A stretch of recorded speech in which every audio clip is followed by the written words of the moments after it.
Ô, Léo, falei com uma pessoa, né? Eu conheço o Thiago Escuro há bastante tempo, ele já não está mais envolvido, ele já está fora do... Thiago Escuro é o CEO do Bragantino, é isso, Era, né? né? Era, né? Tá. Era.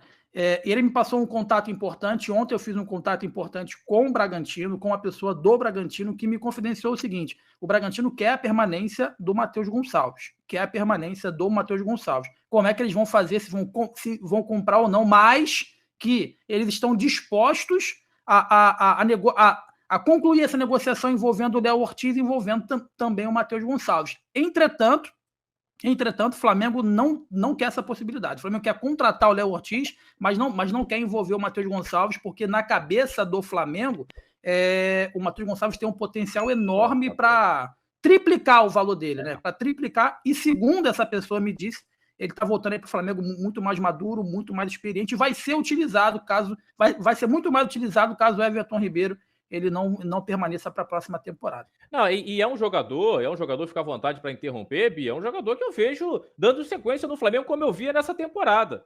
É lógico que o Red Bull Bragantino não é bobo, né? Viu que tem potencial o garoto, viu que tem qualidade, pode desenvolvê-lo dentro desse trabalho que o Bragantino faz, pegar jovens promessas e ir maturando, como foi o próprio Natan. Né? Saiu na mesma situação, um pouco diferente, né, em relação ao próprio Matheus Gonçalves, mas também trabalhando dessa maneira. Desenvolve o menino e depois faz uma venda onde o Flamengo leva uma farpela, uma porcentagem, né, desse jogador. E o Matheus Gonçalves, para mim, tem muita bola, Bia. Tem qualidade realmente para fazer parte desse elenco do Flamengo. Basta ter coragem e dar minutos a esse garoto, no meu entendimento, não sei no seu. Não, para mim também, assim. Inclusive, eu acho que ali ele meio atacante, né? Eu acho que o Flamengo ali no meio ele vai precisar também dar uma olhadinha para o mercado, com menos prioridade, mas vai precisar dar uma olhadinha no mercado.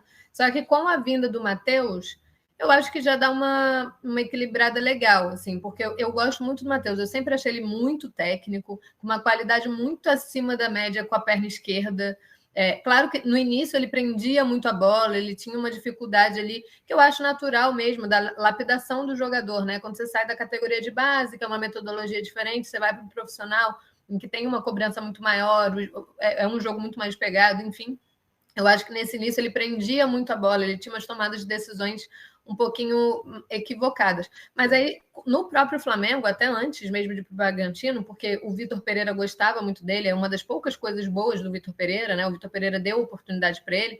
Aí você já entendia que, cara, ele começou a identificar melhor a hora de passar a bola, a hora de driblar. Eu acho ele muito bom nesse drible, no 1 contra 1. Eu acho um jogador muito, muito, muito interessante, com muito potencial de crescimento.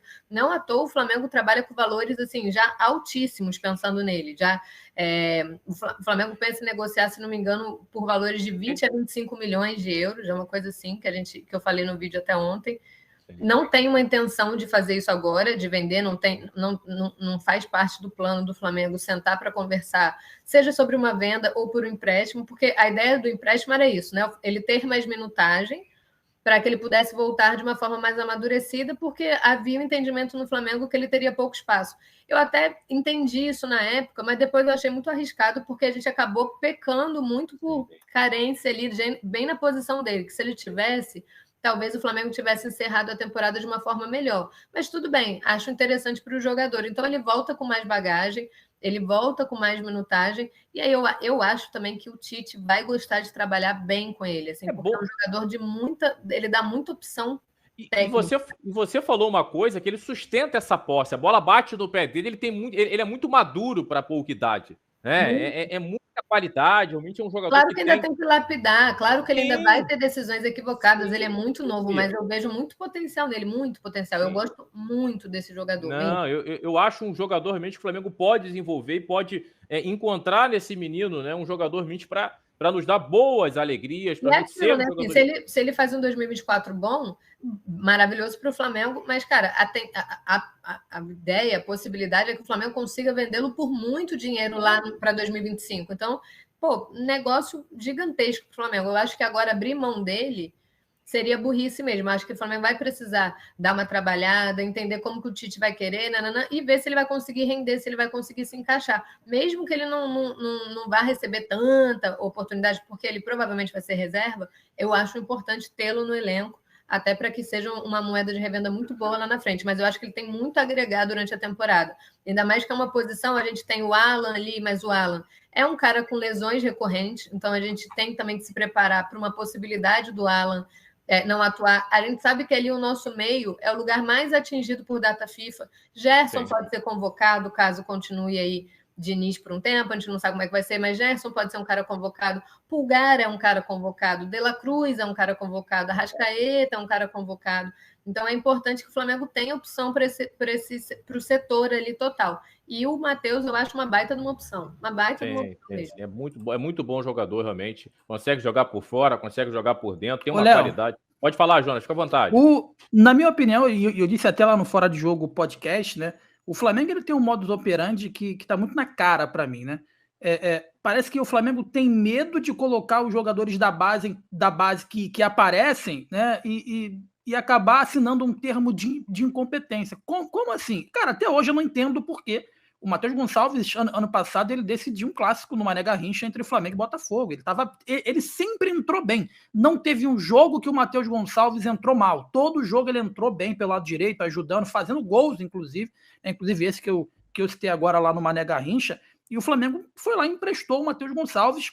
Eu não sei por quê e por qual motivo, né? E aí, eu avaliando outros atletas, eu posso aqui citar o Cleiton, posso citar o Igor Jesus, o próprio Matheus França, que saiu, o Lohan, aí, por exemplo. Parece que o Flamengo tem medo de colocar os garotos ali da base e eles realmente se destacarem e ter que bancar um jogador que ganha 1 milhão aí por mês, igual o Everton Ribeiro, né? Eu acho que o Flamengo tem muito medo disso, de ser criticado pelo seguinte, aí quem tá jogando é o Matheus Gonçalves, né? E o Everton Ribeiro, e vocês renovaram por 2 anos, ganhando 1 milhão, ele tá no banco. Vocês estão gastando com um atleta que tá no banco. Eu acho que o Flamengo tem muito medo disso. Tem muito medo. E em contrapartida, não deveria, né, Jonas? Não deveria, porque né? é um ativo do clube. E em contrapartida, lá no Palmeiras, quem decidiu o campeonato foi um garoto de 17 anos. Né? Foi um garoto de 17 anos que... Por que o Lohan não joga? Por que o Lohan não joga? Cadê o Marcos Paulo, lateral esquerdo? Tá num time pequeno lá de Portugal. Ele poderia ser útil agora. O Marcos Paulo, a gente não tem lateral. Por onde anda o Igor Jesus, que poderia estar fazendo essa transição ali, sabe? O Flamengo tem medo de alçar. Tanto que nos últimos anos, o jogador que mais apareceu foi o João Gomes. É o cara da base, que quer conquistar o seu espaço, que quer mudar a vida lá da sua família. Né? E tinha uma, vamos dizer assim, uma moral bem baixa, né? Era um jogador que meio que foi acontecendo ali de forma em 21 ele quase foi embora. O Rogério Ceni que não deixou. Ele ia pro futebol do Catar. Iria por uma... Você bem, com todo respeito, né? O futebol realmente gira altas cifras, né? Ainda mais em relação ao nosso país aqui, que é um país realmente bem complicado, salário mínimo bem baixo. Mas se tratando de futebol, era 4 milhões de dólares na época. Era algo não, minto. Não, era 2 milhões de dólares e chegava a quase 5 milhões ali de reais, mais ou menos. De reais? Então, enfim. Então, olha para você ver um jogador da qualidade que o João realmente sempre mostrou, mas parece que tem gente que não consegue enxergar o futebol, Jonas. Aproveita muito pouco. Inclusive, alguém aqui no chat, eu esqueci, mas eu vou achar o nome, falou também que o Matheus França, né? Venderam muito rápido o França, que era um garoto também de muito potencial, né? Assim, o Flamengo aproveitou muito pouco ele. Você não acha, não, Jonas? Não, eu acho, mas tem uma mensagem aqui. Eu vou botar na tela aqui a mensagem. Tá. Eu achei que você estava do Matheus. Não. Olha essa mensagem aqui. Pô, eu não consigo botar na tela, mas abraço aí pra você, meu amigo César. Abraço aí pra você. Enfim, ele botou: Jonas, sou seu fã e você é a cara do meu irmão, até o jeito dele gay. Obrigado, irmão. Um prazer imenso ser parecido aí com teu irmão e um abraço pra ele. Mas o Matheus França, Bia, eu concordo com a Bia, tá? O Matheus França ele foi muito pouco utilizado.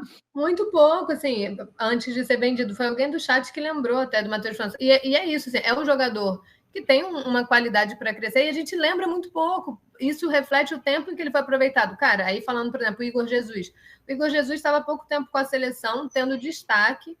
Aqui no Flamengo, a gente estava atuando, por exemplo, com o Thiago Maia em má fase. Todo mundo que me conhece sabe, eu já falei, toda oportunidade que eu tiver de ressaltar que eu sou contrária ao Thiago Maia desde o princípio, eu vou ressaltar. Mas ele teve um ano ainda pior do que o comum. E aí, continuavam colocando ele para ele continuar se queimando, para o cara continuar nervoso e cada vez menos confiante, do que você dar uma chance para alguém que já vinha em alta, que estava sendo utilizado numa seleção. Tudo bem que seleção de categoria de base, mas não deixa de ser uma seleção que está em alta, está confiante. Então, cara, usa. Já era final de temporada, tá? Estou usando o exemplo de final de temporada. Então, já põe esse cara. Se a sua outra opção de jogador está numa fase muito mal, com pouca confiança, o Thiago Maia também não é esse cara que, assim, em jogo decisivo não sente a pressão. Normalmente ele sente a pressão, normalmente ele não, quando ele sente, ele não consegue retomar, ele não consegue voltar para o lugar. Então, quando você vê o Thiago Maia já mal no início do jogo, ele normalmente vai ficar mal até o final. Então, cara, não custava nada você dar uma oportunidade para um jogador de base que está em crescimento, que está em alta, até porque, como a gente falou, por exemplo, esse final de temporada era mais um laboratório para o treinador para o ano que vem. A gente sabe também que o Tite não é muito da base, não é muito da garotada, só que, pô, a gente tem nomes aí muito fortes, como o Matheus Gonçalves, o Matheus França, é um cara muito bom. Agora, o Galo tá de olho no Muniz, do Flamengo, que eu acho que vai ser ótimo pro Galo, tá? Pode falar, João. Ele iria compor esse elenco aí do Flamengo brilhantemente. Cara, eu acho que vai ser ótimo. O Hulk, Paulinho e Muniz. Muniz ali para compor elenco, depois de uma passagem na Europa, em que ele até foi bem na Europa, fora. E os três jogam juntos, tá? Os três jogam. O Hulk tem físico para vir por trás. Ó, eu concordo com a Bia, Léo, em relação ao que ela disse ao Thiago Maia, mas eu quero fazer um adendo também. É um ano pífio, tenebroso e que me deixa irritado do Gerson com a camisa do Flamengo. E eu acho que as atuações do Gerson nesse ano, jogando só com a bola no pé, ela também amplifica a pressão em cima ali do primeiro volante, que fica totalmente sobrecarregado. O Thiago Maia já tem suas limitações, ele tá mal, mas ele não consegue carregar o Gerson nas costas, igual o Eric faz, por exemplo. Pro Gerson ficar de segundo volante, o primeiro tem que ser o Pulgar. Não dá para ser o Pulgar. Se não for o Pulgar, não vai dar certo, não. Não, e além disso que vocês falaram, tem a pressão lá na frente, porque também não tem como também. O Gerson ficou evidenciado, Léo, por conta de 2019, como segundo volante, ele e o Arão, mas o Flamengo jogava lá em cima, cara. Mas é isso que eu tô te falando. Para você ter uma proteção de um jogador que não tem a pegada que o Gerson tenha, você tem que realmente mudar o estilo de jogo. Você tem que pressionar alto. Do contrário, vai estourar lá atrás. Não tem como. Né? Isso não tem como. Agora, o que se espera do próprio Gerson é muito pouco. E a melhor versão para mim do Gerson, né, a gente está falando de um Gerson de segundo volante, não é nem mais de segundo volante. É jogando na linha de cima. Dentro desse 4-2-3-1, ele fechando ao lado ali do Arrascaeta. Seja do lado do Cebolinha, que hoje, para mim, no meu entendimento, não vai jogar do lado esquerdo, ele brigaria hoje, no meu entendimento, não sei do Jonas e da Bia, com o Luiz Araújo, para jogar numa linha de cima do lado direito. Eu acho que seria mais ou menos isso. Não sei se vocês enxergam diferente.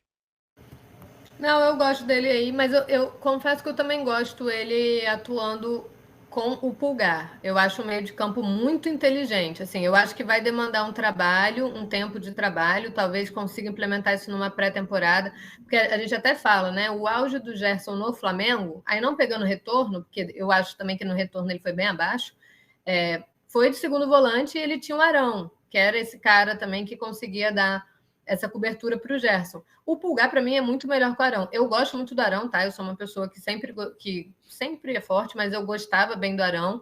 Acho que ele saiu em alta, acho ele um bom jogador, mas eu acho o Pulgar muito melhor do que ele. Então, eu acho que você tendo domínio e trabalhando bem, eu gosto muito eu acho o meio de campo bem inteligente, Pulgar e Gerson.